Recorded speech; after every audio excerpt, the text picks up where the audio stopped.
with content. The question I'm getting from my customers is repeatedly, how can I use content to sell more, Mark? What do I need to be doing? What are the steps and processes and strategies around selling more with content? And honestly, that's the way of the game now, because as we all know, with what's gone on pandemic wise, these are your primary sales channels. So how do you sell more in content? There's a 3-step process I'll give you right now. It's what I like to call my 230 formula. And it goes something simple like this. Step number 1 is going to be content creation, right? Content creation is you need to actually make something: pictures, words, videos. I don't care if it's podcasts, YouTube videos, lives, whatever you want to do, but you have to have a content creation strategy, right? So that means a systematized way of putting content on the channel or channels in a manner that supports itself. Not willy-nilly, not when you feel like it, and not randomized people, random acts of content, as they call it. You want to have a strategy, a game plan, a blueprint for what's going where and when. That includes things like calendars, etc., which we'll touch on in a moment. Content creation. Let's call it 20% of your effort should go to that. Number 2 is going to be content redistribution, right? So this is going to be when you do your thing, you both have to distribute it and then also have a redistribution plan. So this is the tactical postings across multiple platforms in an orderly fashion. In what order are you hitting what? And this isn't all just social media, guys. This includes things like email, podcasts, video series.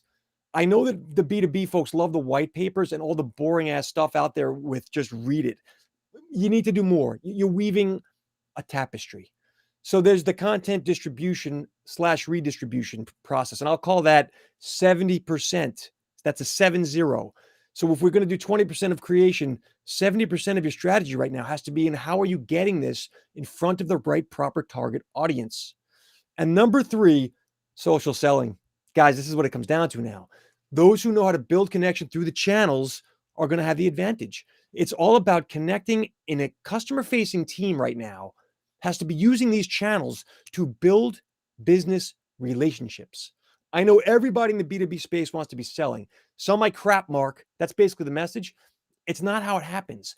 The sales are the tail. The relationship is the dog. You need to be building the rapport through the channels, and that's social selling.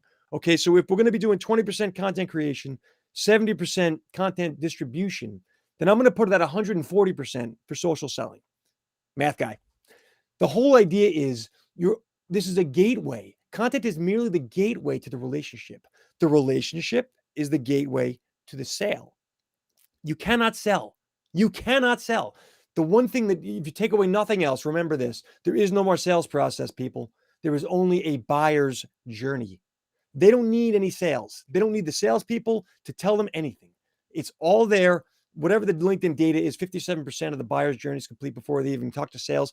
I don't even know if that's true. The point is, you know intuitively that you're looking online before you even go to the salespeople, and they're doing the same. So what are you putting out there to get in front of them? How are you in the content game? And how strategic are you being? Give it some thought.